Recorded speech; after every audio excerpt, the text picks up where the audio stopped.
மகர ராசி, மகர லக்னம். காலம் ஃபுல்லா உழைச்சு தனக்குன்னு ஒரு பைசா சேர்த்து வைக்காத ராசி. உழைப்புக்கு பேர் போன ராசி. சனீஸ்வர பகவானுடைய ஆட்சி பலம் பெறக்கூடிய ராசி.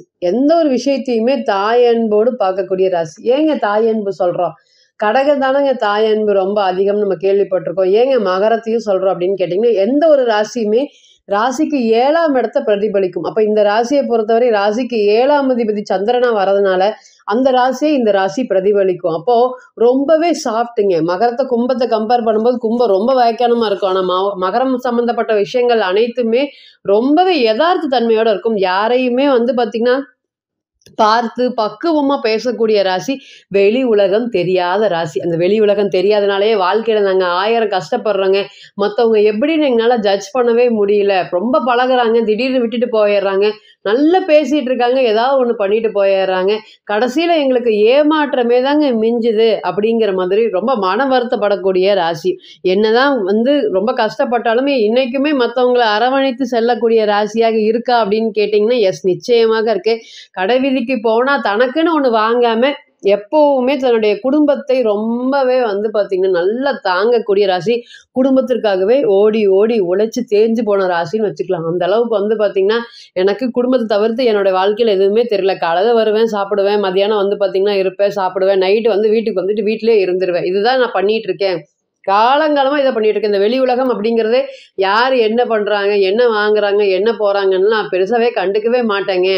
அதே பாருங்க, வேலை செய்யற இடத்துல மகரமா இருக்கட்டும், ஆணா இருக்கட்டும், பெண்ணா இருக்கட்டும், சம்பளம் வந்து கம்மியா இருந்தாலுமே ஓனர் நம்ம மேல விசுவாசம் வச்சிருக்கிறாங்க. இன்னைக்கு இருந்தாலும் அவர் போட்டு கொடுப்பாரு சம்பளத்தை அப்படிங்கிற மாதிரி எப்பவுமே விசுவாசம் அப்படிங்கிறதுக்கு ரொம்ப பேர் போன ராசி. அது எந்த ஒரு சூழ்நிலையுமே இந்த இந்த ஒரு விஷயத்த யாருக்கிட்டையுமே சொல்லாத அப்படின்னா நம்ம காலத்துக்கு பிறகும் அது வெளியே வருமா? அந்த மாதிரி மகரம் வந்து ட்ரஸ்டபிளான பர்சன். எந்த ஒரு விஷயத்தையுமே நம்மளை தாண்டி வெளியே போகாது. தைரியமா சொல்லலாம் இவங்க கிட்ட சொல்லி ஒரு ஆலோசனை பெறலாம் அப்படின்னு கேட்டிங்கன்னா மகரம் நிச்சயமாக ஒரு நல்ல ஒரு ராசியாக இருக்கும். இங்க இருக்கக்கூடிய ஆண்களா இருக்கட்டும், பெண்களா இருக்கட்டும் வேலை செஞ்சுட்டே இருப்பாங்க. அதுவும் இந்த ராசியில இருக்கக்கூடிய பெண்கள் வீட்ல இருந்தாலுமே சரி, வீட்ல இருக்கக்கூடிய பொருள அங்க இருந்து இங்க மாத்தி வைக்கிறது, துணி 2 துணி இருந்தா உடனே துவைக்கிறதுக்கு போட்டுருவாங்க. அந்த மாதிரி எந்த ஒரு சூழ்நிலையிலுமே உட்காராம ஓடிட்டே இருக்கக்கூடிய ராசி. வாழ்க்கையில நிறைய கஷ்டங்களையுமே, சோதனைகளையும், சாதனைகளையும் கடந்து வந்த ராசி. நான் 0லேருந்து ஆரம்பிச்சேங்க. இன்னைக்கு பாருங்க நான் இந்த இடத்துல நிக்கிறேன் அப்படின்னு சொல்லக்கூடிய ராசி. சந்தோஷத்தை அனுபவிக்க தெரியலைங்க, அனுபவிக்க முடியல. சந்தோஷம் வரும்போதெல்லாம் ஒரு கேட் வருதுங்க.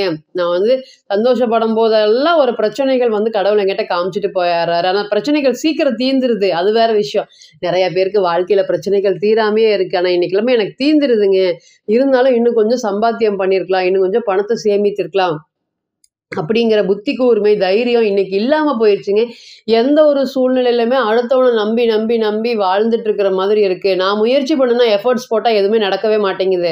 அதனால தான் அவங்க கிட்ட குடுத்து எஃபர்ட்ஸ் போட்டு நான் அதுக்கப்புறம் அந்த பலன அனுபவிக்கிறேன். இருந்தாலும் ரூ. 100 அந்த மாரி வரக்கூடிய இடத்துல எனக்கு ரூ. 10 ரூ. 20 தான் கிடைக்குது. அந்த மாரி பொருளாதாரத்துல ரொம்ப பின்தங்கி இருக்கிற மாதிரி ஒரு சூழ்நிலைகள், நெறைய ஏமாற்றங்களும் நடந்திருக்கக்கூடிய ஒரு நேரமாக இருக்குதா அப்படின்னு கேட்டீங்கன்னா, எஸ். இது எல்லாத்துக்குமே என்ன காரணம்? ராசியாதிபதி இருந்தாலும் 7 சனி வந்தது ஒரு காரணம். 2வது ராசிக்கு 2ல வந்து பாத்தீங்கன்னா இன்னைக்கு சனீஸ்வர பகவான் இருக்காரு. மறைமுக எதிரிகள் கூடவே இருந்து பழி வாங்கக்கூடிய நேரமாக உங்களுக்கு ஏற்பட்டுருச்சு. 7 சனியும் சரி, ராசிக்கு 2ல சனியும் சரி, ரொம்ப நாளா பழகிட்டு இருந்தான். திடீர்னு என்னை பத்தி வந்து பாத்தீங்கன்னா இப்படி சொல்லிட்டான். திடீர்னு என்னோட பணத்தை வந்து பாத்தீங்கன்னா எடுத்துட்டு போயிட்டான். என்ன சொன்னாலுமே எனக்கு வந்து ரொம்ப கஷ்டங்கள், குடும்பத்தை வந்து பாத்தீங்கன்னா நடத்துறதுக்கே ரொம்ப பயமா இருக்கு அப்படின்னு சொல்ற அளவுக்கு பலன்களை ஏற்பட்டுருச்சு. பாக்கியஸ்தானத்துல கேது, முயற்சி ஸ்தானத்துல ராகு. இதுக்கு மேல ஒரு பிரச்சனைகள் இருக்கா அப்படின்னு என்ன முயற்சி போடு, இன்று போய் நாளை வா.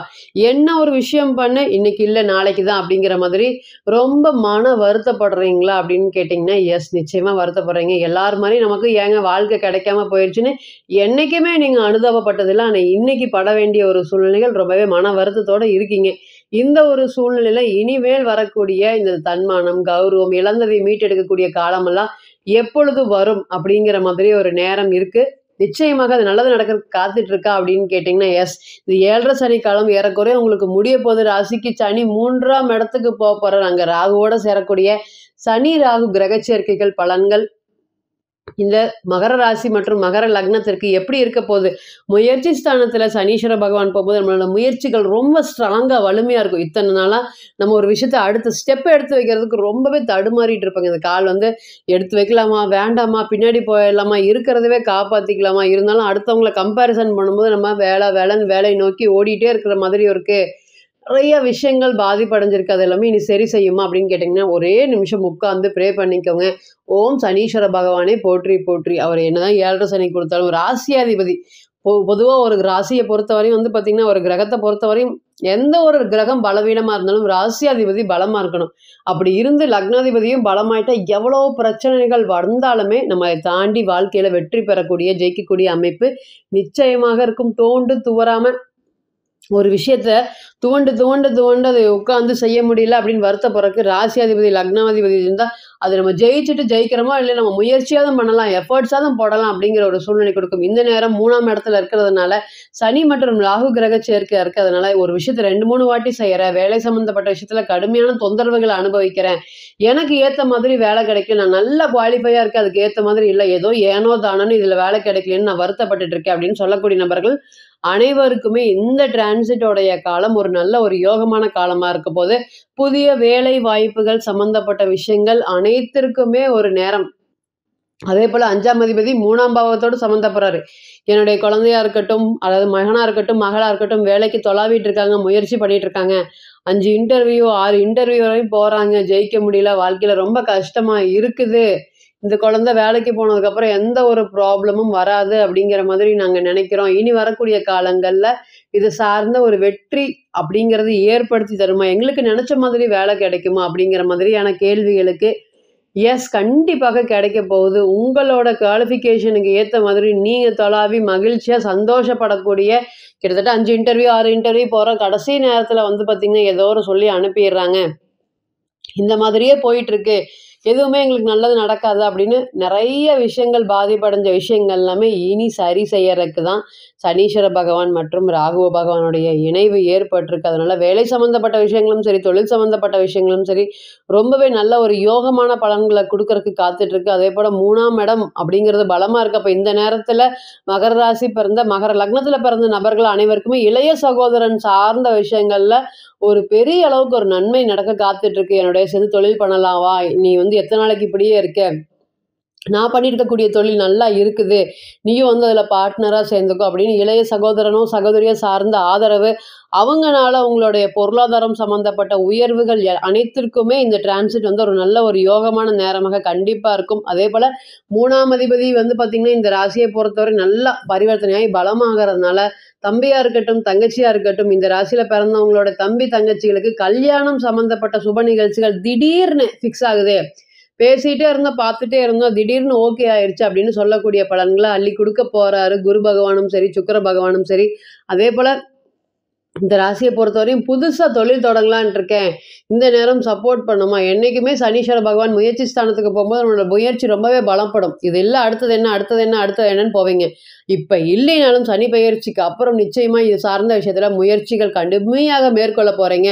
9ஆம் பாவத்தை விட்டு கேது பகவான் முன்னேறி வரப்போறாரு. கேது பகவான் வந்து பாத்தீங்கன்னா ராசிக்கு அஷ்டமத்துல மறைய போறாரு. இத்தனை நாளா தொல்லை கொடுத்துட்டு இருக்கக்கூடிய கேது பகவான் உங்களுடைய வாழ்க்கையோடைய வெற்றி பயணத்து கேட்டை வந்து ஓபன் பண்ணிட்டாரு. அப்போ தொழில் சார்ந்த விஷயத்துல எடுக்கக்கூடிய அனைத்து முயற்சிகளுமே இனி வரக்கூடிய நேரங்கள் ஒரு சக்சஸ் ஆகவும் ஒரு யோகமான பலன்களை கொடுத்துக்கிறதுக்கு காத்துட்டு இருக்கு. அதுல எந்த ஒரு மாற்றமும் இல்லை. என்ன ஓடி ஓடி உழைச்சு அதுக்குண்டான பணத்தை சேமிக்கலைங்களா அப்படிங்கிற வருத்தங்கள் தான் இன்னைக்கு உங்களுக்கு அதிகமாக இருக்கும். இதுவும் தாண்டி இனி வரக்கூடிய காலங்களில் பணத்தை சேமிக்கக்கூடிய இஎம்ஐ எல்லாமே ரொம்ப தொந்தரவுங்க. மகரத்தை பொறுத்தவரையும் 1 லட்ச ரூபா சம்பாரிச்சாலுமே இஎம்ஐ கட்டுற மாதிரி இருக்கு. 2 லட்ச ரூபா சம்பாரிச்சாலும் இஎம்ஐ கட்டிட்டு இஎம்ஐக்கே காசு போகுது, கடனுக்கே காசு போகுது அப்படின்னு சொல்லக்கூடிய பலன்கள் நடந்துட்டு இருக்கு. இனி வரக்கூடிய காலங்களில் இதுல இருந்தெல்லாம் விடுபட்டுட்டு வாழ்க்கையை ஜெயிக்கிறதுக்கு வந்து பார்த்தீங்கன்னா சனீஸ்வர பகவானுடைய அருளால நிச்சயமாக உங்களுக்கு அடுத்த ஸ்டேஜுக்கு போறதுக்கு உண்டான பலன்கள் கிடைக்குமா அப்படின்னு கேட்டிங்கன்னா எஸ், நிச்சயமாக கிடைக்கும். அதில் எந்த ஒரு மாற்றமும் இல்லை. இப்போ நீங்கள் கேட்டுட்டு இருந்த அனைத்துமே கோச்சார பலன்கள் தான். 40% 60% மட்டுமே பொருந்தும். தனிப்பட்ட ஜாதகத்தை நம்ம எடுத்து தசா புத்தி நடப்பு அந்தரம் கணிக்கும் போது கிரகம் பெற்ற பலம் பலவீனம் அடிப்படையில் பலன்கள் கூடவோ குறையவோ செய்யும். அப்படிங்கிறதுல எந்த ஒரு மாற்றமும் இல்லை. தனிப்பட்ட ஜாதகத்தை நீங்கள் ஆலோசனை பண்ண விருப்பப்பட்டால் கீழே இருக்கக்கூடிய இந்த நம்பருக்கு கான்டாக்ட் பண்ணுங்க. நான் வணங்கக்கூடிய நரசிம்மர் உங்க எல்லோருக்குமே நல்ல வளமான வாழ்க்கையை ஏற்படுத்தி தர நான் நிச்சயமா பிரார்த்தனை பண்ணிக்கிறேன். மீண்டும் ஒரு பதிவில் உங்களெல்லாம் சந்திக்கும் வரை உங்களிடமிருந்து விடை பெறுவது உங்கள் அஸ்ட்ரோ புவனேஸ்வரி. நன்றி, வணக்கம்.